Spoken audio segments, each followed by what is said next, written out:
Sobat BB69, apa kabar kalian semua nih? Nah, baru-baru ini rilis sebuah film horor Indonesia terbaru yang berjudul Perempuan Bergaun Merah. Nah, kali ini saya tidak sendiri nih karena saya telah ditemani oleh Mbak Ami, si perempuan bergaun merah juga nih. Hai, Berbaju hai, merah. hai. Kelihatan gak tuh gue pakai baju perempuan bergaun merah? Hai, hai semuanya. Apa kabar? Karena kalau saya pakai baju itu nanti saya disangka perempuan juga nggak cocok juga. Maksudnya lelaki bergaun merah, berbaju merah ya, ber-t-shirt merah. Betul, betul, betul. Oke, nah sekarang kita juga udah kedatangan seorang tamu nih ya, yakni sutradara daripada Perempuan Bergaun Merah itu sendiri, yang siapa lagi kalau bukan Mas William Chandra. Apalagi apa kabar nih Mas William? Baik, alhamdulillah baik. Halo semuanya. Sehat ya? Alhamdulillah. Gimana gimana? Wah, ini udah hari ketiga ya, benar ya? Hari ketiga ya. Ketiga, terus ditambah yang Mm-mm. kemarin itu, yang Sabtu kemarin itu, yang awal yang apa Special spesial screening. screening ya. Mm-mm. Oke, jadi mau mulai lagi sibuk-sibuknya nih, biasanya sih minggu pertama nih ya. Oke, terima kasih nih untuk nyempatin ini. Nah, Mas William mau nanya Ya. nih Mas. Eh, Mm-mm. Boleh cerita gak sedikit bagaimana Mas William ini bisa terlibat di dalam proyek Perempuan Bergaun Merah ini? Dari awal banget nih ya. Hmm, hmm, Ya, sebenarnya dimulai dari sejak gue sebenarnya udah kenal Timo lama ya. hmm. Dari zaman gue masih kuliah aja tuh gue udah astradain Timo. Jadi kita have a good relationship lah ya. Gue juga suka banget sama film-filmnya Timo. Nah, tapi sebenarnya terlibat dimulainya proyeknya Perempuan Bergaun Merah ini itu awalnya setelah Sekte tayang tuh, film panjang pertama gue. Jadi habis Sekte tayang, saya diajak meeting lah sama screenplay sama Pak Wiki, produsernya. Lu tertarik nggak bikin film lagi nih? Lu ada konsep apa, ada cerita apa? Dan gue dateng lah dengan beberapa konsep yang memang dengan beberapa ide yang ada udah lama lah ada di kepala gue gitu. Ada macam-macam sampai akhirnya Timo sama Pak Wiki itu paling tertarik dengan konsep Perempuan Bergaun Merah ini gitu. Dan dimulai tuh proses penulisan skripnya tuh lumayan lama lah, 9 bulan sampai kurang lebih tuh 12 draft. Sampai akhirnya final draftnya tuh 12 draft lah gitu. 12 draft ya, wow. Iya, soalnya awal-awal itu ya namanya kita nulis skrip kan awalnya pasti ada perubahan dan ternyata Hmm, ada hmm, banyak hmm, pertimbangan hmm. lah ya. Awalnya kadang-kadang terlalu brutal, kadang-kadang terlalu kontroversial, Kenapa terlalu tidak yang terlalu Nah, brutal itu dan dia. kontroversial itu? Kenapa? Kenapa ya. tidak? Iya, itu saya mau Wah, nanya tuh. Tapi takutnya nggak tayang dan iya sih. Ujung-ujungnya OTT kalau terlalu brutal sama itu ya. iya nggak lulus sensor. Iya itulah itu Tapi memang. kenapa? Tetap aja, tetap. Ini terlalu terlalu apa bergaulnya sama Mas Timo sih ini. Jadi istilahnya. Secara tematik juga awal-awal mungkin agak terlalu apa ya kayak mungkin terlalu dark, mungkin takutnya kayak penontonnya juga kita kan juga harus ini ya pikirin penonton ya. Itu bagusnya ada produser sih nge-balance kita sebagai sutradara, penulis gitu tuh kita dibantulah untuk mikirin penonton kita gitu. Tapi gimana Mbak Ami nih? Kita pengen yang dark sama pengen yang brutal padahal. Iya. Tapi ini nggak sih, mumpung ngomong masalah brutal-brutal gini kan, ini rate-nya tuh 13 plus kan ya? Ya kan? Tapi seperti tidak 13 plus ya. Itu gimana tuh? Hampir gitu ya kayak 13 plus. Plusnya Plus-plus banyak. soalnya agak kaget sih pas nonton kan. Pas adegan yang terutama yang di lift itu ya, ntar ini nggak spoiler lah, pokoknya adalah adegan yang di lift itu kan ada juga ya di trailer ya. Itu tuh kita kaget sih, sampai aku tuh sampai googling ini rate-nya berapa sih. Ternyata 13 rate-nya. Nah, tapi mungkin ada beberapa pertimbangan kalau aku sih nggak terlalu familiar ya dengan dunia peratingan. Tapi memang adegannya sendiri sadis. Tapi pas kita visualisasi itu kan kita tidak melihat satu orang atau sebuah sosok yang Sengsara. misalnya kita melakukan sesuatu sampai ya kepalanya putus dan lain-lain lah gitu. Maksudnya dalam arti Jadi adegan, itu kayak dalam arti adegan pas tanda kutip pemutusannya itu tidak di center, istilah gitu Iya, ya. dan seakan-akan itu kan kayak seperti kecelakaan. Mungkin ya kayak gitu-gitu pertimbangannya. Saya Kalau waktu itu saya bilang itu saya bilang itu kayaknya zaman dulu saya nonton film silat juga lebih sadis sih ya. Ingat nggak benar-benar. Mas? Kayak badannya kebelah gitu walaupun kita tahu itu boneka, tapi kan kalau zaman dulu kan kita kan masih kecil pasti kan ngeliatnya wow. Tapi zaman dulu kayak rating aduh sekarang kan emang gini Terlalu sih. diituin sih kayaknya ya kalau rating. Nah, tadi itu kenapa nggak 17 plus aja dalam arti 17 plus kan Oh, sekarang kan dalam arti kan penonton juga kayaknya udah banyak juga film-film yang 17 plus dan tetap rame gitu. Kenapa nih? iya. Nah, Sebenarnya dari awal nggak ditargetin ya. hmm, Sebenarnya hmm, hmm, memang bottom line-nya mungkin 17 plus tuh. Jadi hmm. memang kita pas bikin tuh kita ngerasa memang sebenarnya pas sampai selesai editing pun kita ngerasa ya ini aman lah di 17 plus. Tapi pas dapat 13 plus kita juga alhamdulillah sebenarnya. Jadi lebih Gitu. lebih luas ya. Tapi justru yang 13 plus itu kita nggak mendesain filmnya untuk target di ke 13 plus gitu. Kayak seaman mungkin. Enggak. Sebenarnya kan ada beberapa tema di dalam ceritanya juga sebenarnya ya agak 17 plus ya gitu. Gimana secara visualisasi memang kita pengennya masih enak Diminim, ditonton lah gitu, diminimalisir gitu. betul Jadi betul kayak betul. seakan-akan untuk penonton-penonton yang lebih dewasa tuh mereka benar-benar bisa, oh ini yang sedang terjadi, ini apa dan lain-lain. Tapi untuk penonton-penonton yang lebih muda juga mereka nggak terlalu terekspos dengan visual yang kelewatan lah gitu. Betul, kayak misalnya ibunya Kara ya, nasib ibunya Kara dan lain-lain itu kan tidak diperlihatkan secara gamblang istilahnya kita ngomong ya. Seperti itu sih, mungkin seperti itu ya. Waduh, ini tadi langsung salah fokusnya ini baru mulai langsung salah fokus. Kenapa? Kenapa nih? Waduh, udah protes kita. Karena soalnya ini Mas, aku tuh emang doyan banget film-film gore, terus yang dark, terus yang 17, pokoknya yang 17 plus gitu. Jadi ketika aku sebelum melihat ratingnya, terus ketika lihat adegan lift itu, wow gitu kan langsung gitu. Ini masih 13, oh ternyata 13 plus ya gitu. Nantinya tuh setelahnya tuh nanti akan lebih gimana gitu. Tapi Mbak Ami puas nggak dengan kegoran dan Puas. kebrutalannya puas ya? Kemarin ngomong kurang. Kurang apa nanggung ya? Nanggung. Saya sabar. Untuk 13 plus itu puas gitu loh, tapi Nah, iya. Ini saya udah tutup mulut saya nih, udah tutup mulut. Silakan. Untuk 13 plus puas, tapi secara pribadi nanggung katanya. Iya. jadi kalau gue harus ceritanya kan harus disesuaikan lah ya. Kalau gue ceritain nih ya draft awal nih. Ini cuma khusus buat teman-teman di sini aja nih. Jadi awal-awal draft itu sebelum kita nonton sekarang kalau kayak kejadian horor atau pembunuhannya itu tuh bisa terjadi secara supernatural gitu ya kalau yang kita nonton sekarang selain ada yang bisa kerasukan gitu. Nah awal-awal malahan konsepnya tuh bahwa si hantunya tuh nggak bisa langsung membunuh tapi dia harus merasuki orang gitu. Jadi kalau masih ingat yang scene rumah sakit itu tuh bahkan awal-awal tuh kita nulis itu kayak susternya atau kayak lu lagi dioperasi nih. Terus lu bayangin ya kayak dokter lu lagi operasi lu dengan tahu kan kalau pisau bedah gitu. Terus tiba-tiba kayak dia kerasukan, tahu-tahu kita pas ngeliat matanya udah lagi netes darah gitu. Dan memang brutal banget sih pas kita kayak semi film mutilasi gitu. Jadi awal-awal pas kita nulis tuh memang harus kita bayanginnya seru, apalagi Timo ya kalau teman-teman udah nonton filmnya Timo. Itu kita kayak pas nulis ada tuh draft-draft yang sebrutal itu, tapi kita memang akhirnya kayak mikir jangan nanti di film nggak layak tayang atau dan lain-lain lah gitu. Jadi nah itu dia alasan Timo itu juga bikin saya jadi wah gitu. Tapi tunggu. Tapi apakah ini akan menjadi proyek selanjutnya? Mungkin omnibus yang akan tayang di luar seperti film sebelah gitu. Soalnya pasti kan udah pemikiran aduh kayaknya ini kurang ada ngeganjel nih di hati Mas William nih. Bayangan imajinasi gue nih maunya gini nih, tapi kan kayak ya udah terbatas, tapi nanti siapa tahu suatu saat nih gimana Mas?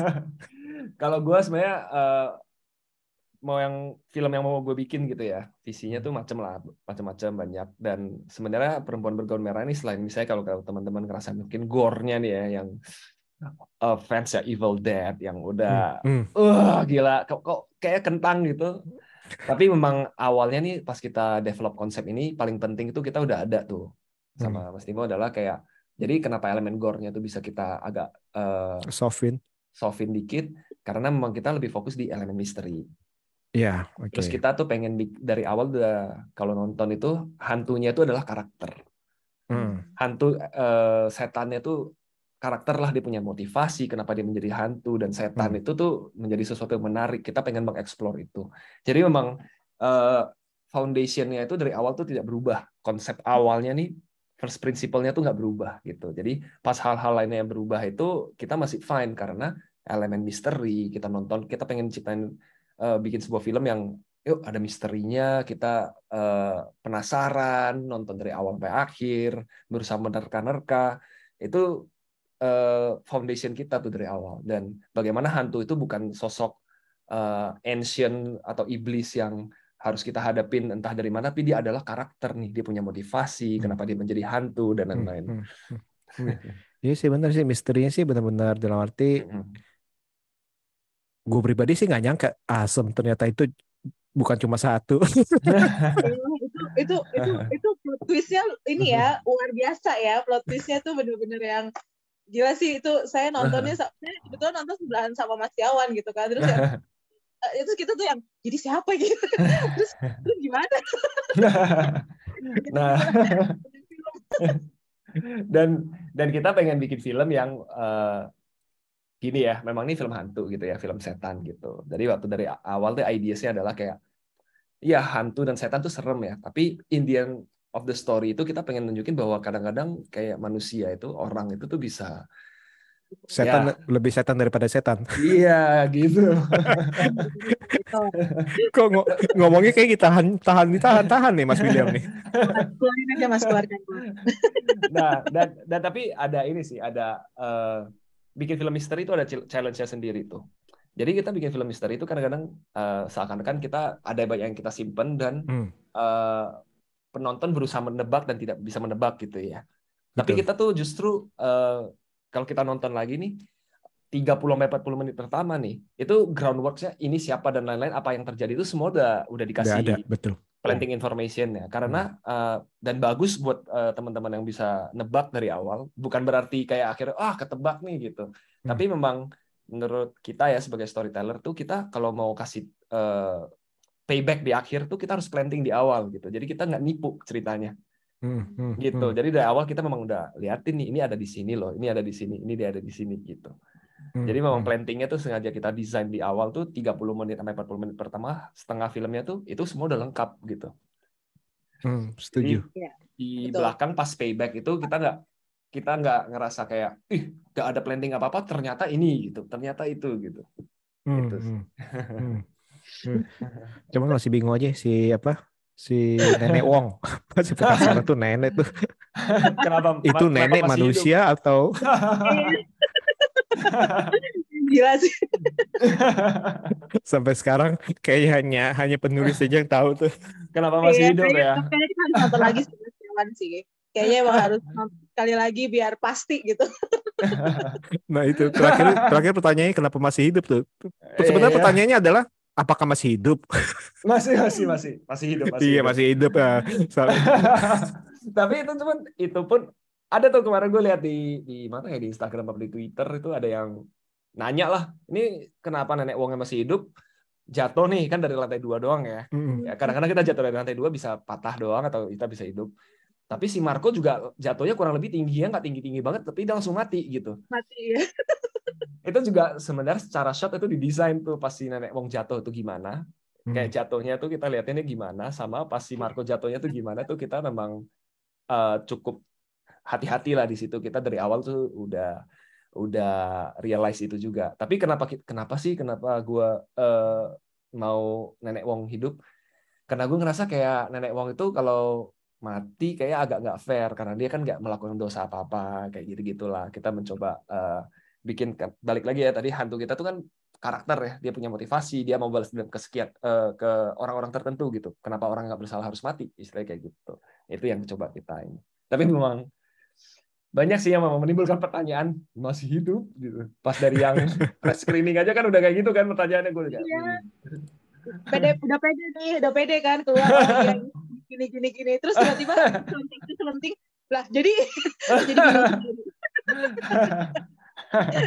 Itu masih Nenek Wong itu masih disayang oleh sang pencipta. Maksudnya pencipta karakter. Enggak, soalnya kan dia benar tadi kata Mas William, orang dia nggak salah apa-apa, bagus-bagus dia ngasih tahu tuh kan bener ya. Iya kesian sih, maksudnya udah orang bener nggak salah apa-apa, kesurupan ibunya sih itu yang galak.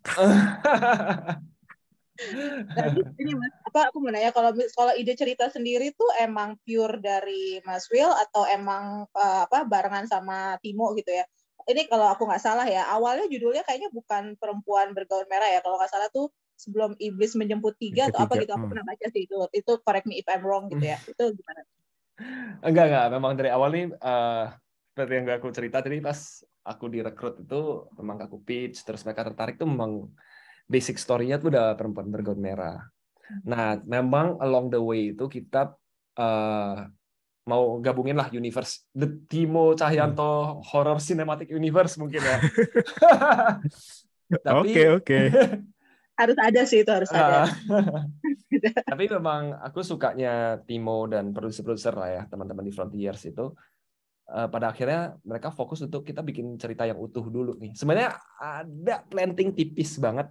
If you don't see it, you miss it. Dan memang akhirnya karena saking tipisnya kita udah nggak ngelihat lah kaitannya dengan Sebelum Iblis Menjemput itu apa gitu. Tapi gue sukanya arahan dari produser-produser terutama Timo adalah kita bikin film yang komplit dulu deh ceritanya, jangan ada post credit scene dan lain-lain. Kita coba bikin sebaik-baiknya, bercerita sebaik-baiknya, komplit dulu. Kalau ini sukses, baru nanti kita ada karakter-karakter yang survive dan lain-lain. Sebelum Iblis Menjemput 3 kan juga belum dibikin. Itu nanti baru akan ngarah ke sana lah gitu. Iya, karena lumayan jadi jadi perbincangan sih setelah orang-orang pada nonton tuh. Jadi sebenarnya ini tuh apa sih kaitannya gitu ya? Nah, betul, apakah ini sequel atau apakah ini ambil sedikit aja gitu dari Iblis Menjemput. Jadi itu tuh jadi ini sih, jadi diskusi kita sih itu sih kemarin. Nah, di WAG kita juga ini nih pada nanya nih. Nah, oke, kita langsung tanya aja nih ke Bung William Denny. Soalnya kitanya juga, aduh, daripada kita ngasal salah ngomong nih. Nah, mereka nanya sebenarnya itu apa nih? Kan tadi kan dibilang kan ada sedikit clue, istilahnya sedikit aja gitu. Itu boleh nggak kasih bocoran? Udah pada nonton Sebelum Iblis Menjemput 2 kan ya? Prop paling pentingnya kan salah satu buku iblis itu tuh. Sebenarnya kalau kita perhatiin itu ya kira-kira itu buku iblisnya bisa tertambat di mana ya? Kalau di film Perempuan Bergaun Merah itu ada penampakannya sebenarnya. Tipis banget sih. Iya, tipis banget sih. Apakah di tempatnya Nenek Wong? Kan? Sebagai tempat yang banyak menyimpan scroll Perempuan Bergaun Merah dan lain-lain. Nah, oleh sebab itu harus ada yang berpendapat kalau ini kan di sini hantu Nugui kan ya, maksudnya ini yang diangkat kan hantu Nugui ya, terus pada bilang itu hantu Nugui, tapi kan itu bukan kan, maksudnya ini kan ini yang baru gitu kan, bukan ada di Sebelum Iblis Menjemput gitu kan. Betul. Nah, jadi itu scroll itu nanti jadi harus nonton untuk kedua atau ketiga kalinya nih kayaknya ini. Sayang bioskopnya nggak bisa di-pause sih, Mas. atau film gitu ya. Atau kita itu slow motion 50% gitu. Speednya 0,5. Nah, selanjutnya ini kan idenya kan oke. Kenapa Perempuan Bergaun Merah? Kalau sempat itu kemarin gue posting tuh di interview sama RJL5 tuh. Jadi Perempuan Bergaun Merah itu memang gue basically tuh orangnya tuh nggak penakut gitu loh, yang kayak bisa takut sama hantu apapun gitu. Tapi gue suka banget sama film horor. Pas gue harus bikin film horor, pasti yang gue gali adalah memori yang paling mengerikan kan, yang traumanya gue lah dan lain-lain. Itu memang dari gue kecil tuh salah satu cerita horor yang gue dengar pertama banget yang bikin gue gak bisa tidur tuh ya perempuan bergaun merah ini gitu. Salah satunya tuh pas kemarin gue post yang klip video RJ5 tuh ke Instagram gue, itu langsung teman-teman SMA gue, berarti inspirasi lu yang pas kita kelas 6 SD itu ya gitu. Yang diliatin sama guru kita tuh ada foto cewek perempuan bergaun merah dan lain-lain. Terus gue pengen nge-tag mak gue sendiri karena akhirnya mak gue yang ngejelasin perempuan bergaun merah lah orang yang bunuh diri biar bisa balik lagi buat balas dendam. Itu mak gue sampai bikin lagi tuh ada cerita baru lagi tuh versi barunya versi dia nih di komen Instagram gue tuh, oh ada lagi tuh, iya dulu ini gue tuh takut karena ini adalah hantu yang memang sengaja mati, orang hidup sengaja mati, dan dia punya motivasi untuk balik lagi nih, dan gue suka gitu, kayak gue suka bikin cerita, buat gue serem karena dia punya motivasi gitu loh. Ada sebuah hantu yang nggak cuman oke, gue mau lu menyembah gue dan lain-lain, tapi dia pada prinsipnya ini gue jadi hantu karena di hidup ini tuh gue nggak bisa get justice, keadilan atau apalah gitu, dan gue harus jadi hantu nih biar gue bisa balik lagi menagih. Iya sih, itu sih lebih menyeramkan sih ya, benar ya. Dan iya, karena tujuannya dia soalnya serem ya, balas dendamnya itu kan. Iya. Itu lebih daripada hantu penasaran ya, karena berarti ini udah punya motivasi. Kalau penasaran kan ya karena penasaran nih, gue dibalas dendam nih, istilahnya kan kayak gitu kan. Kalau ini kan dia kan ya tadi itu memang udah sengaja. Nah, ini sebenarnya saya juga bilang ke Mbak Ami ini waktu itu saya bilang, waduh ini sebenarnya ini isu ini nih udah ada di tempat kerja saya, 2 tempat kerja saya yang berbeda tempat. Gimana tuh, Setiawan? Iya, pokoknya 2 tempat saya bekerja itu dibilang, oh iya nih, Sapam bilang kalau malam-malam nih kadang-kadang itu memang suka ada perempuan berbaju merah katanya di daerah-daerah sana suka lewat sekelibat. Malam minggu kan ya ini ya. Oke, Iya malam minggu. Justru kalau lagi malam minggu suaranya saya gitu-gituin nggak apa-apa. Kalau malam Jumat saya nggak berani. Pengalamannya gitu. Kan suaranya harus berbeda dong. Nah, iya, pokoknya gitu. Terus ataupun misalnya kalau di kantor satu lagi bilang, iya ini kadang-kadang ini komputer ada yang suka waktu itu misalnya lembur, tiba-tiba komputernya nyala sendiri. Terus tiba-tiba ininya nyala sendiri, lampunya nyala sendiri, mati sendiri. Terus kadang-kadang itu ada penampakan wanita berbaju merah. Aduh, gue bilang nih asem nih si William nih dari gue punya kantor kena juga nih. dan gue suka urban legend kita tuh. Lu pernah denger gini gak sih kayak kalau ada mayat dilangkahin sama kucing hitam gitu? Iya. Nah gue suka tuh pas kau denger kayak gitu, wah gila gitu. Kayak ya maksudnya orang sekitar kita kalau cerita kan mungkin lebih, apalagi orang tua ya yang ngomong gitu ya pas kita lagi kecil gitu. Gue tuh salah satunya itu juga tuh. Kayak Frankenstein gitu, kayak gila lu udah mati, lu dilangkahin sama kucing terus lu bangun lagi gitu. Iya, kalau Amerika kan bisa mayat dilangkain kucing hitam jadi Catwoman. Kalau kita kan berabe, waktu kecil ya, bener ya. Kadang-kadang itu apalagi film-film vampir Cina zaman dulu itu kita harus diem, pakai kertas kuning kita tulis. Sama ini kalau vampir Cina zaman dulu kalau nggak napas nih, tahan nafas. Freeze. Filmnya boboho. Nah, kita tumbuh dengan film-film seperti itu ya, cerita-cerita seperti itu. Iya, trauma masa kecil sebenarnya kita ya. Aduh, itu tapi benar sih ya salah satu keuntungan daripada orang timur itu urban legendnya itu sangat bervariasi dan istilahnya dan sangat dekat sih. Mungkin itu dia yang kadang-kadang itu menyeramkan, mungkin lebih menyeramkan tanda kutip itu daripada urban legendnya barat lah, karena mungkin kita ya vampir mereka sama vampir Cina, kita lebih serem vampir Cina istilahnya gitu ya. Ataupun istilahnya mereka punya ya Frankenstein, kita lebih serem sama mayat hidupnya kita kali ya istilahnya ya. Tiba-tiba minta sate 100 tusuk gitu kan, kita kan Lebih serem daripada kita ngeliat zombie yang jalannya pelan. Masih mungkin karena kita udah ditelennya itu kan dari tahun 80-an kan gitu. Belum Iya. lagi saya kayak Bukan ya, Mas, karena itu kemungkinan untuk kita lihat lebih dekat dengan kita gitu. Kalau luar Iya. negeri kan susah nyebrang pulau, nggak mungkin juga bisa kan. oh iya, iya, masuk akal sih, masuk akal. Jadi lebih menyeramkan rasanya. Hmm. Nah, terus Mas William, ini kan kalau untuk film ini kan kita kental dengan budaya Tiongkok atau China ya kita bilang ya. Nah, itu kenapa ngambil keputusan seperti itu? Dan istilahnya apakah menjadi masalah gak tanda kutip ya? Masalah sih enggak.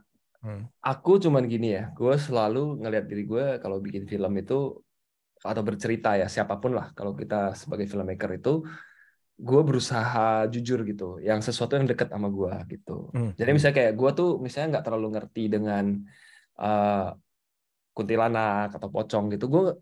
Gue harus butuh riset yang dalam atau ada konsultan yang untuk membantu gue lah untuk menceritakan itu secara organik gitu. Jadi pas gue bikin film, tadi kan gue bilang kan gue harus menggali experience atau trauma-trauma gue, hal-hal yang gue takutin gitu. Dan gue memang ya gue digedein dari keluarga Konghucu gitu, jadi gue lebih familiar dengan itu dan gue lebih pede sih untuk bercerita dari perspektif itu gitu dengan konsep itu. Dan kedua pun film ini tuh kalau teman-teman nonton, apalagi yang suka nonton film horor dari zaman 90-an ya, itu gue juga semacam homage gitu loh. Kayak untuk film East Asian horror tahun 90-an dan 2000-an awal gitu. Kayak The Ring lah, Dark Water lah. Dari cerita-cerita ini kayak Shutter lah. Itu yang menginspirasi gue tuh untuk pas eksekusi film ini secara pengadeganan, visual dan lain-lain itu inspirasinya gue ambil dari itu karena itu film horor yang bikin gue jatuh cinta dengan film horor. Sama DI ya, di Live ya. Yes. Jadi itu memang pas gue bikin film ini gue pengen pay a homage lah ke mereka gitu loh, ke film-film yang memang akhirnya bikin gue jatuh cinta dengan film horor ini gitu. Itu selama syuting kan ini kan ceritanya tuh kan dekat ya sama Mas William. Nggak ada pengalaman mistis nggak selama syuting gitu. Pengalaman Bring back horor. memories. Bring back memories terus tiba-tiba ada gitu. Tiba-tiba yang kelas 6 SD itu muncul lagi.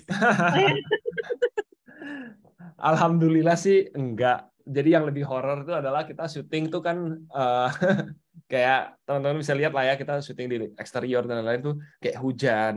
Terus akhirnya kita yang harusnya punya 4 hari syuting di scene tertentu tuh kita akhirnya gara-gara hujan kita cuma jadi punya 2 hari. Jadi kita harus develop ulang lah scene-nya tuh biar fit di dalam 2 hari kita bisa selesaiin dan lain-lain seperti itu. Itu lebih horor sih buat gue. Soalnya kalau gue mendingan ketemu hantu daripada kayak harus ngalamin kayak gini nih, lagi bikin film shot gue nggak dapet dan lain-lain. Jadi sereman produser ya daripada hantu ya. Produser bilang, ini budget kok berkembang nih, mengembang. Ya gimana Pak? Ini soalnya hujan terus Pak, gimana? Mas ya. Syutingnya tahun berapa ya Mas? Syutingnya tahun 2020 ya? 2020 awal ya. 2020 awal ya. Itu pas pandemi ya kalau gitu. Iya, sesaat sebelum pandemi malahan sebenarnya. Oh, tapi udah kelar pas sebelum pandemi itu udah kelar. Iya, pokoknya kita udah mulai tahu kayak ada COVID dan lain-lain, tapi belum di lockdown sama pemerintah. Tapi kita udah mulai safety precautions ya, kita mulai kayak pakai masker lah dan lain-lain, cuci tangan lebih bersih lah di set. Pokoknya begitu selesai syuting 2 minggu kemudian kalau nggak salah tuh langsung lockdown, gue ingat banget. Oke. Wah, itu saya salah satu ya hoki kita bilang ya, hoki ya, hoki juga ya, dalam arti ya. Oke, kalau gitu udah kelar sejak itu ya. Nah, tantangan terbesar dalam produksi film ini apa nih? Kalau gue ya, memang ada tantangan teknis kayak scene-scene horor kayak kita gimana sih bikin orang tuh kayak di rumah sakit yang teman-teman tuh lihat secara meyakinkan bisa kayak gini. Terus bagaimana sih kita syuting yang di toren air, orang kita tuh nggak mungkin tuh masukin pemain di dalam toren air karena safety-nya tuh kalau ada apa-apa tuh kita nggak bisa nyelamatin karena toren air tuh dia kan cuma punya lubang itu tuh akses in and out-nya itu bahaya. Jadi tuh ada aspek-aspek teknis yang challenging banget gitu. Tapi gue selalu ngerasa, walaupun film gue belum banyak ya, tapi kayak setiap kali bikin film itu tantangan terbesar adalah menceritakan cerita itu sendiri sih. Membuat sebuah story yang engaging, yang storytelling-nya, acting-nya yang maksimal. Orang bisa ngerasain apa yang karakter kita rasain. Itu selalu jadi fokus utama kita di storytelling sebenarnya. Gitu. Iya, bahkan Tatiana pun keluar dari zona nyamannya dia ya pas yang di dalam toren itu ya.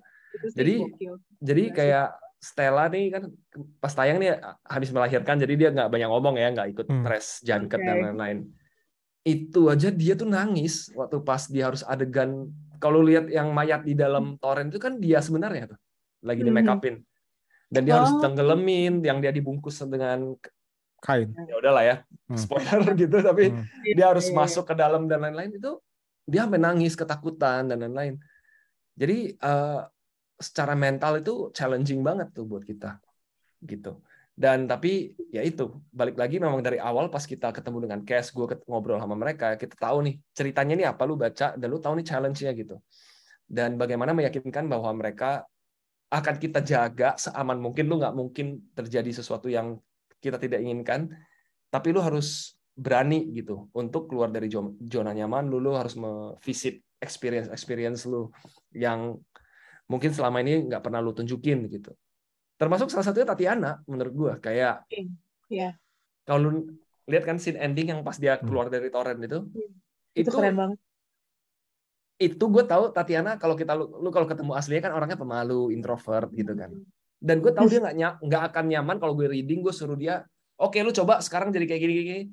Enggak, gue gini, gue percaya sama lu, tak, gue bilang. Dan yang lu butuh adalah lu cuma percaya sama gue. Oke, lu nggak usah tunjukin gue sekarang, tapi ini yang kita butuhin, ini referensinya, kenapa kayak gini dan lain-lain. Kita jelasin, kita diskusi, kita ngobrol, dan dia benar-benar menjadi itu. Benar-benar saat hari syuting doang. Dan dia benar-benar ekspresi, gerakan badannya, gesturnya itu. Dan gue pas sebagai sutradara di depan layar gitu lagi nonton tuh kayak gila, dia deliver banget gitu. Tapi karena gue percaya sama dia gitu. Iya, itu keren banget sih emang.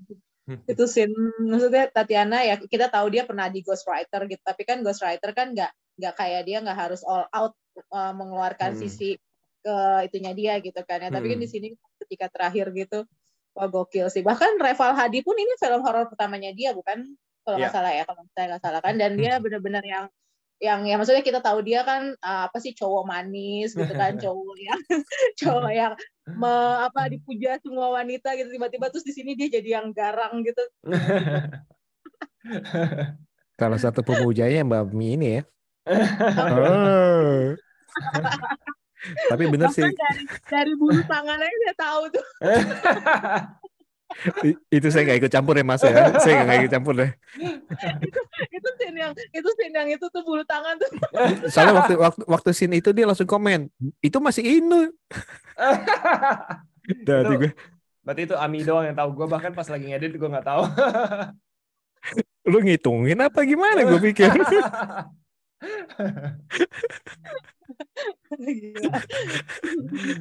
Iya, tapi ini sih benar sih, dan waktu ini kalau kita udah dengar dari press conference segala macam itu juga memang, atau kita nonton juga istilahnya ini pasti tantangan semuanya dari si Stella, Tatiana, terus sama Budayu juga ya, yang dari itu kan sampai digantung segala macam itu dibilang apa ya, itu memang istilahnya saya sih percaya maksudnya semua pemainnya ini ya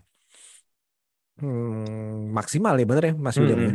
secara maksimal ya, dari walaupun mendapatkan dalam arti walaupun perannya istilahnya tanda kutip screen time-nya itu dikit atau banyak ya, mereka Iya. kalau saya lihat ini dari apa dari karakter mereka ini emang terlihat sih mereka sih kayak bermain dengan all out sih menurut saya sih. Iya. Itu ya. Jadi memang semua pemain dari awal pas kita nulis juga ya ada lah kita let's say pemain yang screen time-nya nggak banyak gitu, tapi itu kan semacam clockwork ya. Bagian paling kecil aja tuh penting banget untuk bikin ceritanya bekerja gitu. Jadi itu memang, dan gue sebagai saudara tuh meng-approach mereka, ngobrol sama mereka tuh buat gue nge-treat pemain protagonis dengan pemain yang screen time mungkin nggak sebanyak itu sama aja gitu, karena there's no small parts gitu loh. Jadi semuanya tuh penting banget gitu, dan untuk mereka percaya diri dan percaya dengan cerita ini dan bisa all out itu buat gue salah satu part yang paling penting banget dalam filmmaking gitu. Karena kan semuanya berhubungan gitu kan, berkaitan gitu kan. Kalau walaupun screen time-nya nggak banyak, tapi kan kalau mereka nggak bisa gitu kan, pasti tetap aja ada miss-nya gitu. Ada respon yang unik nggak dari penonton Mas selama beberapa hari film tayang ini? Ya ada lah ya, mixed review banget. Maksudnya, tapi gue sebagai filmmaker dari dulu sih ya, gue selalu open terhadap kritik. Memang gue cuman selalu bersyukur tuh, gue setiap bikin film tuh, bikin apapun, gue full lah, totalitas tuh 100%. Gue tuh udah memberikan gue yang terbaik, walaupun yang terbaik gue bukan yang terbaik sekarang, tapi ya nggak apa-apa. Kritik-kritik itu buat gue belajar. Kayak misalnya ada komen gitu kayak, oh ini plotnya gini-gini dan lain-lain, karakterisasi gini-gini. Itu gue take notes tuh. Jadi misalnya teman-teman yang udah nonton film pertama gue dan film sekarang nih, itu berubah banget gitu. Karena memang menurut gue respon penonton tuh sangat penting, karena kita bikin film buat siapa sih gitu. Kalau gue bikin film tuh nggak buat diri gue sendiri gitu, kayak ya buat teman-teman, buat yang nonton. Dan gue bahagia ya pas ada respon yang positif, yang bagus, yang puas gitu. Gue bahagialah gitu, kayak ya kita bikin sesuatu dan orang senang tuh, gue oke, worth it banget gitu. Tapi kalau ada yang kecewa pun ya kita take notes. Oh berarti kelemahan gue sebagai filmmaker, sebagai storyteller itu ini. Dari next-nya tuh pas kita bikin film baru, cerita baru, gue akan mencoba pay attention to that gitu loh. Jadi kayak yang paling unik apa? Ada gak? Yang paling unik sebenarnya gini, kemarin ada tuh yang komen lu langsung ke direct ke gue lah, marah-marah itu kayak pakai kata-kata kasar gitu lah, dia kecewa gitu kan. Tapi gue cuma gini kayak ya maksudnya ya nggak perlu juga gitu kayak pakai kata-kata kasar ya maksudnya. Cuman ya gue mikir kayak ya nggak apa-apa, gue bilang oh ya maaf kalau lu nggak enjoy film ini, ya maaf aja gitu. Cuman ya gue cuman ngerasa kayak ya nggak, maksudnya kita semua punya negative feelings lah ya, kita selama kita nonton juga apa tuh kayak lu semua pernah nonton film dan lu punya negative feelings kayak oh, kok kenapa kayak gini sih, lu kecewa dan lain-lain, tapi lu nggak akan inilah kayak berkata-kata kasar kepada krunya atau castnya, karena kita itu bekerja keras banget gitu loh. Kita itu bikin film tuh nggak gampang gitu. Gue selalu mikir kayak gue setiap kali bikin film gue selalu bingung sama diri gue sendiri, kenapa sih gue mau bikin film gitu. Bikin film tuh susah, stres, lu harus ketemu dengan kru, manajemen, ya lu harus memanage tim lu, belum tentu sukses, belum tentu orang suka dan lain-lain gitu loh. Kalau lu punya ya lu bisa hidup enak terus, kenapa lu harus bikin film gitu.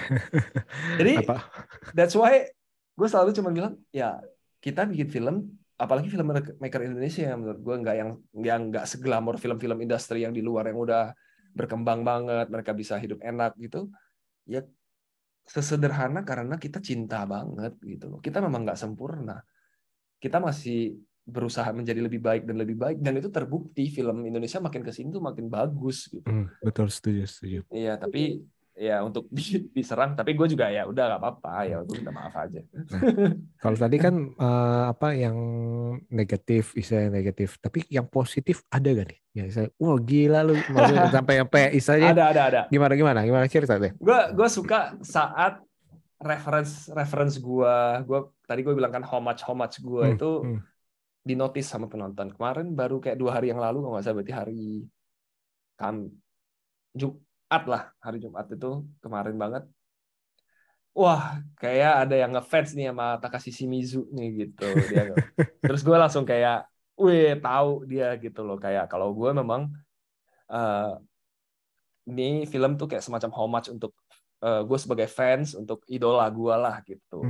Walaupun nggak gue plek-plekin, tapi dia ngerti. Itu gue seneng sih, kayak ada juga yang komen, wah ini reference ke kejadiannya si Ellis Salam di Hotel Cecil gitu. Itu memang udah semuanya tuh memang didesain dari awal, dan gue seneng sih kalau pas ada yang dapat dan ngerti gitu. Seneng banget kayak gitu ya, karena dalam arti ternyata itu ada nih yang bisa nangkep nih Ci. Padahal itu kan cuma selipan-selipan yang hanya bagi mereka saja mengerti. Tapi emang gitu sih ya, maksudnya plus minus tuh pasti emang akan ada gitu kan. Nggak mungkin nggak akan ada. Pasti. Lalu rencananya ada mau ini nggak, sequel atau ada? Kalau gue sih ngarep sih ada sih, sangat berharap ada. Atau ini director's cut. Atau apa uncut sih. Kalau director's cut sih nggak ada, karena memang gue juga ikut terlibat ngedit ini ya. Jadi produser gue tuh kayak si Wiki sama Timo tuh juga sangat membebaskan lah. Ini memang is the best cut, the best version that we can get from this story gitu. Untuk sequel tergantung jumlah penonton. Jadi ayo teman-teman ditonton yang banyak. Tapi gue as a filmmaker itu, gue memang kalau bikin film, bikin cerita itu memang nggak pernah kepikiran itu sebagai franchise. Nantinya akan gue bikin sequel atau apapun, itu buat nanti lah. Tapi gue selalu berusaha banget film ini, cerita ini komplit di sini gitu. Karena ya kita bukan Marvel gitu. Biasanya sih kalau ngomong gitu sih nanti kejadian sih, Mas. Padahal kan endingnya kan endingnya.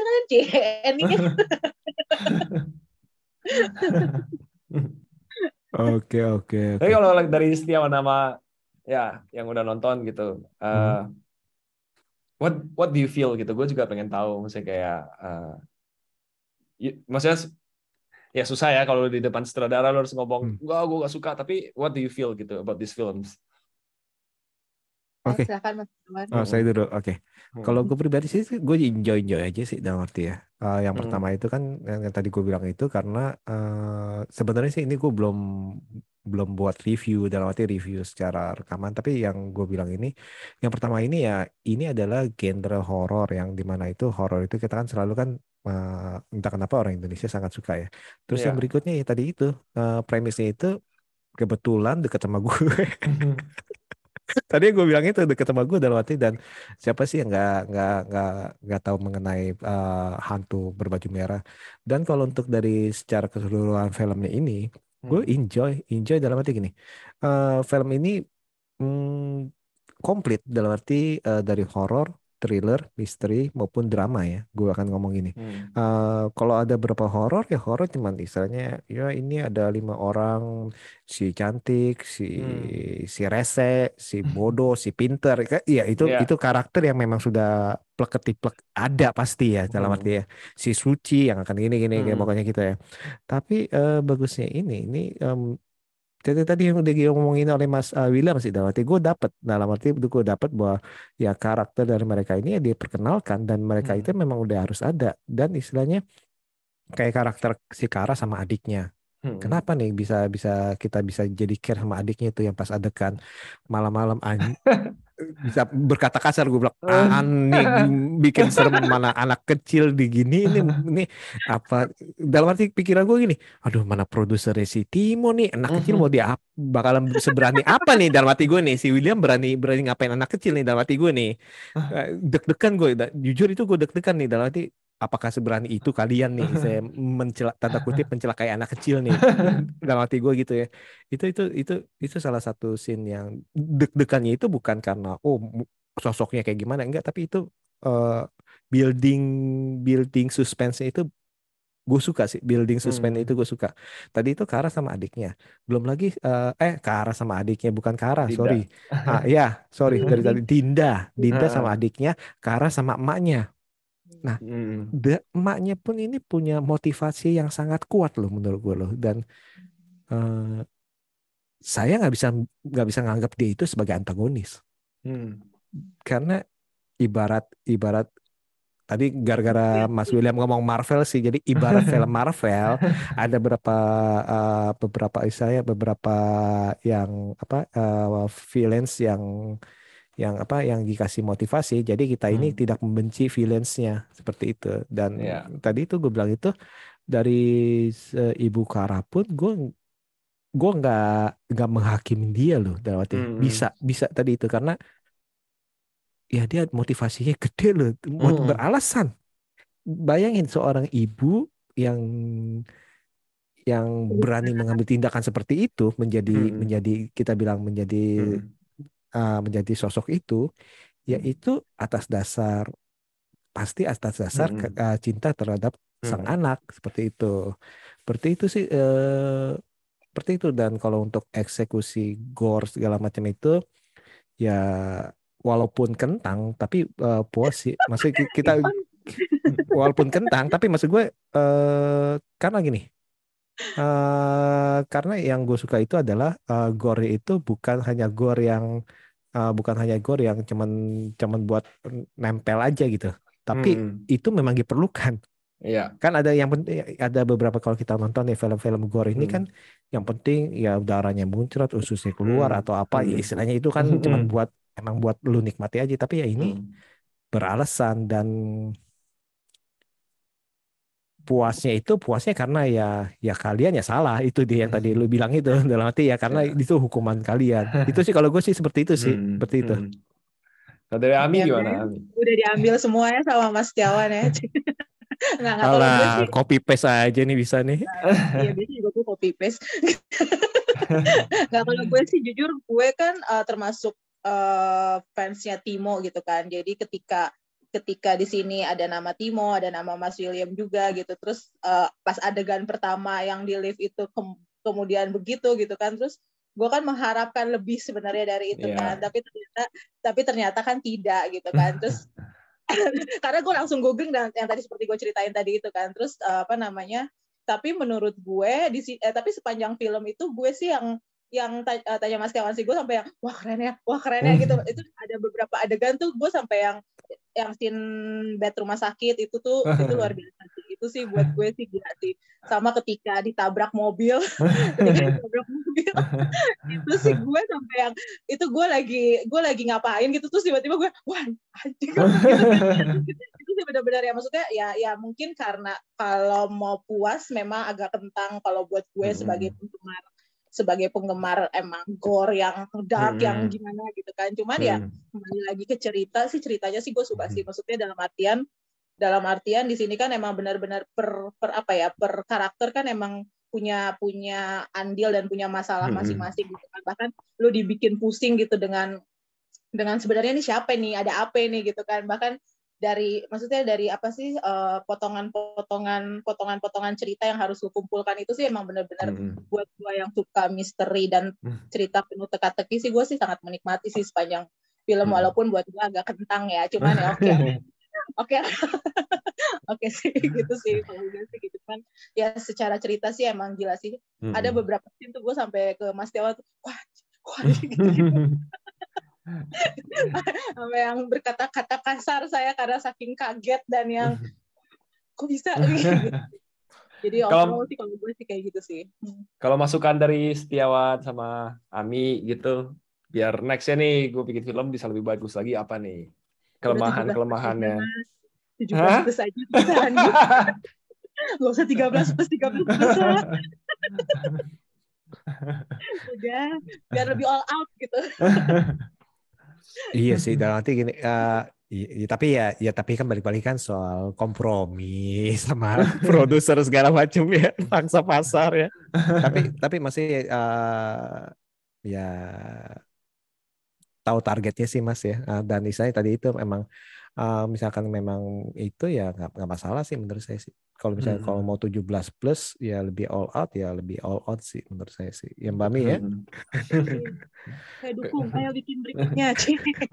Kalau Ami sama Setiawan tuh kalau nonton film Indonesia, fans film Indonesia masih banyak nonton film Indonesia gitu ya. Kangen, wah film Indonesia kenapa sih nggak bikin apa gitu? Ada kangen nggak pengen nonton film Indonesia kayak gimana? Kalau sekarang sih kayaknya film Indonesia memang udah variatif. Ini ya. Lu lihat deh film horor Indonesia deh sekarang. Mau horor jenis apapun kayaknya udah dilahap gitu kan sama filmmaker Indonesia. Jadi kalau gue sih udah ya maksudnya lu mencari apa gitu, udah ada lah, udah lengkap sih kalau sekarang gitu nggak sih Mas Kiawan? Bener sih, dalam arti gini, kalau kita bilang dari genre kita udah banyak. Oke, kita ngomong dari horor aja kan, dari zombie udah ada, dari horor yang mau horor yang tanda kutip itu yang kita ngomong itu yang biasa ada, ataupun misalnya yang dalam arti yang jual jump scare doang ada jual yang dengan pengembangan karakter, ada juga yang dengan misteri, dan itu udah berkembang bagus. Untuk film aksi juga sekarang udah gila-gilaan ya. Aksi kan ini sebut film nggak apa-apa ya? Nggak apa-apa dong. Oke. For example kayak Mencuri Raden Saleh itu kan suatu gebrakan besar. Ben Jody itu kan sebuah belokan besar. Ben Jody itu ya, itu kan belokan terbesar tuh. Itu menurut gue keren. Dari horor pun sekarang ini udah fantasi. Mulai dari Kuntilanak 3 itu kan fantasi itu gile loh. Jagat arwah. Terus kemarin tuh Kodrat, ya kan? Maksud gue kan itu fantasi loh, dan fantasi kan orang Indonesia kan pelaku film Indonesia kan agak serem membuat fantasi karena beresiko tinggi ya kita bilang ya. Tapi sekarang ini mulai banyak ya. Kalau soal drama cinta kan kita udah tahu lah segala macam. Misteri, detektif segala macam itu juga udah mulai banyak. Bahkan di OTT kita udah tersebar banyak ya menurut saya sih. Wah, variasi banyak ya. Yang paling banyak yang belum ada science fiction kali ya. karena ya yang kita ngerti daripada science fiction mendingan fantasi. Ya suatu saat sih saya sih berharap nih science fiction nih ada kan nih yang berani nih dalam arti ya. Mungkin sekarang ini kan di imajinasi itu mungkin lewat animasi segala macam itu, tapi itu perkembangannya keren sekali. Tapi kalau kali ya. Setelah lama tidur kan film Indonesia sekarang tuh kan kayak yang lu nggak dikasih napas gitu tiap bulan tuh, kayak tuh film tuh benar-benar yang maksudnya terutama kita yang di bioskop gitu kan, maksudnya kita kan yang selalu up to date gitu ya, update segala film tuh kayak yang gila udah keluar lagi film ini, gila udah keluar, kayak kita nggak dikasih napas setelah agak lama tidur panjang gitu. Keren sih. Tapi kalau sampai November ini ya, kan masih banyak film Indonesia yang akan tayang nih sampai Desember. So far, favoritnya teman-teman film apa? Siapa yang Mbak? Mana? Film Indonesia favorit? Film Indonesia favorit 2022 sampai November inilah gitu. November tanggal 5 gitu. Waduh, banyak juga nih. Harus buka letterbox. Aduh, gua nonton film apa banyak banget lagi. Apa film favorit? Mas Dewa silakan. Ya udah paling dekat sih yang gue bilang aja, maksudnya misalkan paling dekat itu misalkan kita anggap itu Kodrat. Kenapa Kodrat? Karena misalnya ya karena genrenya baru dalam arti genrenya baru dalam arti gila lu bisa bikin kayak John Konstantin kan. Nggak maksud gue kayak gitu, kayak misalnya Mencuri Raden Saleh, gila lu bisa berani bikin heist movie tanda kutip sebesar itu. Nah, mungkin yang kayak gitu-gitu tuh yang mungkin yang nangkep sih dalam arti. Tapi misalkan kalau bagus sih ya banyak yang bagus sih menurut gue pribadi sih seperti itu sih. Kalau kita tanya gitu langsung bingung. Waduh, ini kayak podcast kayak Citra nih. Ini kayak mau podcast prediksi apa FFI ini. Iya banyak banget bener-bener kalau inget FFV itu jadi banyak banget ya film bagus. Tapi emang so far emang semua film, maksudnya gue sih selalu bilang sih film apa ya, film tuh nggak ada yang jelek sih sebenarnya. Film itu maksudnya apa ya, sejelek apapun pikiran orang sebenarnya masih ada yang bisa kita ambil dari sebuah film sih kalau menurut gue sih gitu. Jadi gue sih orang yang selalu selalu ada sisi positif dari sebuah film apapun itu gitu. Jadi gue sih emang begitu sih orangnya. Jadi ya semua film bagus lah buat gue. Iya sih Mas William ngomong gitu, gue jadi mikir, gue udah nonton film apa aja ya. Serius nih, lagi liatin Letterboxd nih. Banyak banget tahun ini sampai November tuh gila-gilaan sih film, luar biasa sih. Terutama horor sih. Horor tuh kayak ngeri sedap, hampir kelupaan tuh disebut tuh. Oh ya. Nah, itu tuh Mas Tiawan tuh film favorit gue tahun ini tuh itu tuh. Nah, kalau film horor, kalau Mas William sampai bisa nangis, gue benar-benar tersentuh tuh karena kan gue dari Sumatera Utara juga ya, jadi pas kayak nonton itu dengan mengerti lah ya kayak budayanya, kayak gue wah gila, gue sampai terkadang-kadang gue mikir gini, kalau gue udah nggak bikin film lagi, gue cuma jadi penonton film Indonesia aja, gue udah cukup seneng karena filmmaker Indonesia tuh makin kesini tuh makin wah bagus-bagus banget, keren banget. Dan membubi sekali ya, bisa menyentuh hati kita. Maksudnya sekarang ini banyak sekali film-film karena gini, karena istilahnya mungkin para pembuatnya itu membuat dari hati yang istilahnya dari pengalaman segala macam, akhirnya itu tanpa mereka paksain. Yang tadi Mas William bilang ini ya, kalau gua nggak deket sama pocong ya ngapain gue buat, tanda kutip ya, gue lebih milih jangan bikin pocong daripada bikin pocong misalnya gitu ya. Nah mungkin kan jadi kan lebih kadang-kadang kan dia bisa tahu ya pas kita nonton ini kok kayaknya kok down to earth banget atau gimana gitu ya, lebih melekat gitu ya Mas ya. Tadi Mbak Mim mau nanya apa nih ke Mas William tadi, film horor apa? Ya, film horor favorit apa Mas? Kalau Indonesia. Banyak ya, kayak film-film. Sebenarnya film-filmnya Kimo gue selalu suka banget.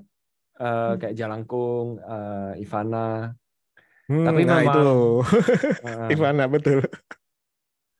Tapi memang Pengabdi Setan tuh gue juga suka banget sih. Kayak Bang Joko itu pas gue kan lagi ngedit ya waktu itu, kayak lagi post production filmnya Perempuan Bergaun Merah, pas lagi pergi nonton Pengabdi Setan 2 tuh memang gila, Bang Joko tuh memang beda sih ya kalau bikin film gitu loh, ada rasa kayak gitu tuh. Kayak secara stylenya, secara eksekusinya gitu tuh benar-benar jadi sebuah inspirasi ya. Dan emang keren-keren sih. Terus kayak ada Inang yang film horor tanpa harus kayak ngeliatin penampakan demit yang serem gitu. Gue tahun ini kayak benar-benar ngelihat film horor Indonesia tuh akhirnya, karena gue ingat banget tuh dulu tuh kayak kalau kita bikin film horor tuh sebagai filmmaker, film horor lagi itu kayak second class banget tuh film horor di Indonesia, kayak easily made gitu loh, kayak orang tuh nggak terlalu apresiasi gitu. Tapi tahun ini tuh benar-benar nunjukin tuh kayak filmmaker kita tuh jago dan bikin film horor tuh keren-keren banget gitu. Dan beragam ya film horornya tuh nggak yang cuma masalah demit doang aja gitu. Iya. Beragam banget. Iya bagus sih, dan nanti kan kalau ya itulah, kalau kita lihat perkembangan film horor dari tahun 80-an sampai sekarang kan juga ya kita tahu lah, dan sekarang ini mungkin kita bisa bilang ini yang paling variatif kali ya Mas William ya, benar ya? Yeah. Tahun 80-an kan serupa, tahun 90-an serupa semua, tahun 2000-an serupa semua, tapi kayak tahun ini kayaknya variatif sekali loh, bener loh. Lu mau nyari jenis apa juga ada kayak tahun ini tuh. Dan memang tahun paling gokil sih ya menurut gue, kayak untuk perfilman Indonesia, kayak dari yang bukan hanya film horor ya, drama, dan yang lagi produksi juga tuh. Karena kan gue juga film insider lah ya, kayak ada filmnya Dian Sastro tuh yang Gadis Kretek gitu tuh, gue udah sempat lihat cuplikannya gitu tuh. Gue ngerasa one of the best looking Indonesian films yang selama ini gue selalu punya ada rasa kayak gini. Kalau nonton film Indonesia tuh, kenapa sih filmnya tuh gambarnya tuh nggak bisa sebagus film luar. Nah pas gue nonton cuplikannya Gadis Kretek itu, gue kayak gila, gue bilang akhirnya kita Iya. tiba di momen itu tuh, filmmaker Indonesia tuh akhirnya udah mencapai titik itu tuh, tinggal ke depannya nih membangun kepercayaan penonton aja sih untuk mensupport kita gitu. Hmm. Bener sih, sinematografinya sekarang top-top banget ya gitu. Maksudnya gambarnya, maksud gue gini loh, indah banget dalam arti film setan pun bisa indah walaupun serem gitu. Indah tapi serem gitu, ngerti ya? Iya, Iya. gila. Iya, keren. Nah, Mas Will, proyek selanjutnya Mas Will, apa nih paling dekat? Ada gak bocoran? Atau proyek impian deh, proyek impian. Oh, gue pengen bikin film sejarah, misalnya, atau film apa? Gue sebenarnya ada kemungkinan lanjutin sebagai fans film horor ya, akan bikin film horor lagi. Tapi gue juga sebenarnya gue baru punya anak saat Oh, Perempuan Bergaun Merah selesai produksi itu gue juga baru punya anak tuh. Wah, Jadi kompet. baru married dan lain-lain. Gue ada perubahan di dalam diri gue yang gue pengen menceritakan sesuatu yang berbeda lah. Ada, kalau balik lagi kan dari gue bilang kayak seorang filmmaker tuh harus jujur gitu. Jadi gue kayak saat gue jujur sama diri gue mau sehari-hari tuh suka nulis gitu kan. Gue pengen bikin sesuatu yang lebih jujur lah, kayak lebih ke drama juga ada, tapi drama-drama yang lebih relevan untuk generasi kita gitu. Gue suka kayak ngelihat lah generasi kita tuh sekarang kayak kegelisahan-gelisahannya kan sama nih gitu. Jadi adalah mengeksplor itu. Gue nggak bisa cerita banyak sih, tapi ada juga kemungkinan gue bikin film horor baru dengan IP yang baru, dan ada juga gue akan voyeur ke genre lain juga gitu. drama gitu mungkin, atau mungkin Iya. film-film anak-anak. Loh, bener, itu tantangan terbesar loh, membuat film-film keluarga Benar-benar. anak-anak ya. Gue lebih kayak yang pasti gue nggak bisa bikin tuh film romance karena gue orangnya nggak romantis.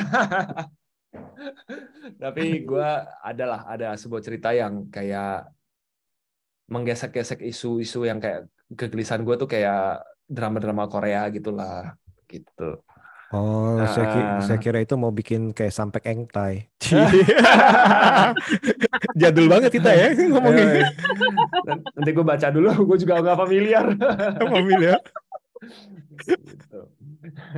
Tapi yang pasti gue setiap gue bikin film tuh gue selalu melihatnya sebagai film terakhir yang lagi gue bikin.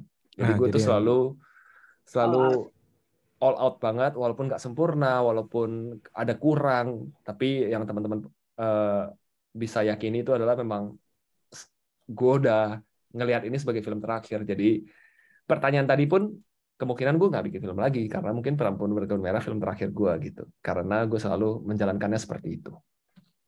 Oke. Ya, ini kali mungkin apa namanya pesan-pesan kali buat teman-teman yang nonton kita di sini gitu, untuk nonton film Perempuan Bergaun Merah atau apa, silahkan boleh disampaikan. Open minded aja saat nonton film Perempuan Bergaun Merah. Ini adalah sesuatu yang coba kita sajikan secara berbeda ya, dengan layer misteri, dengan twist, dengan hantu sebagai karakter dan lain-lain. Dan gue yakin teman-teman yang datang ke bioskop nonton itu tuh nggak akan menyesal sih gitu. Oke, jadi nggak akan menyesal dan mungkin harus nonton lebih dari 2 kali untuk melihat hubungannya dengan film. Di manakah buku itu ada? Dan harus di bioskop, soalnya apa sih, hype-nya itu beda kalau nggak di bioskop. Yeah. Enggak, siapa tahu nanti Mas William, ayo siapa yang bisa menemukan si buku itu di mana, saya akan kasih apa gitu. kasih gaun merah untuk dipakai pas acara Halloween tahun depan gitu. Ya benar ya, benar-benar ya harusnya. Tapi keren sih itu, apa, gaun merah, gaun putih itu kontras sih itu yang terakhir tuh pakai itu. Iya benar, iya kan? Itu kan jadi ada lambangnya gitu ya Mas ya, benar ya. Seperti itu, keren. Oke, Saya rasa sekian nih. Ini terima kasih banget nih Mas William nih udah ngobrol-ngobrol dan mampir untuk membagikan cerita nih seru nih ataupun bisa pemikiran-pemikiran pengalaman-pengalamannya nih dalam syuting Perempuan Bergaun Merah nih. Nah, dan juga beberapa bocoran ya. Dan kita sangat terima kasih nih dan seperti yang kalian udah tahu nih ya masih main nih masih main di bioskop jadi kalian langsung aja datang ke bioskop dan nonton rame-rame dan istilahnya ya mendingan rame-rame jangan sendiri karena dalam arti kalau rame-rame bisa habis ada adegan apa ya peluk peluk sebelahnya lah istilahnya Iya. atau cubit sebelahnya lah Buat beli apalagi kunci juga bisa loh. apalagi kalau BTW sebelum tadi saya sampai lupa itu adegan yang kamar tetangga tuh ide siapa ya? Oh iya benar. Keingetan tuh saya langsung Itu ide siapa tuh itu memang ide gue dari draft dari awal tuh memang ya gue sukalah menciptakan elemen-elemen seperti itu. Kalau kita hidup-hidup di daerah, gue juga pernah ngekos yang temboknya setipis. Jadi itu memang tembok ya, mendengar ya. yoi. Jadi ya bang Nah, kalau kalian organik. ini kalau kalian penasaran adegan apa Gampang. itu, tonton aja itu. Pokoknya ada adegan Dan main itu bola lah. si adanya Dinda juga di situ kocak banget itu ya ampun astaga. Iya itu benar-benar natural tuh ya. Si Bento ya, Bento. Si Bento. Bento. Si Ya. Bento natural tuh. Aduh, dalam hati gue gila nih. Ide Nah, siapa nih? Oke. gue juga makasih banget ya Setiawan, Ami udah diajak ngobrol. Gue enjoy banget ngobrol sama teman-teman di sini. Oke, thank you banget nih Mas William nih. Semoga sukses untuk film Perempuan Bergaun Amin. Merah dan juga untuk karya-karya berikutnya itu kita tunggu nih, kita tunggu kabarnya nih dan semoga nih kita masih bisa kalau lain kali ada karya baru kita bisa undang-undang lagi nih. Pasti. Oke, sekali lagi untuk para sobat BCC9 jangan lupa untuk menonton Perempuan Bergaun Merah dan juga jangan lupa mendengarkan episode-episode kami selanjutnya tentunya dengan tema berbeda. Sekali lagi terima kasih dan see you. See you. Thank you. Thank you.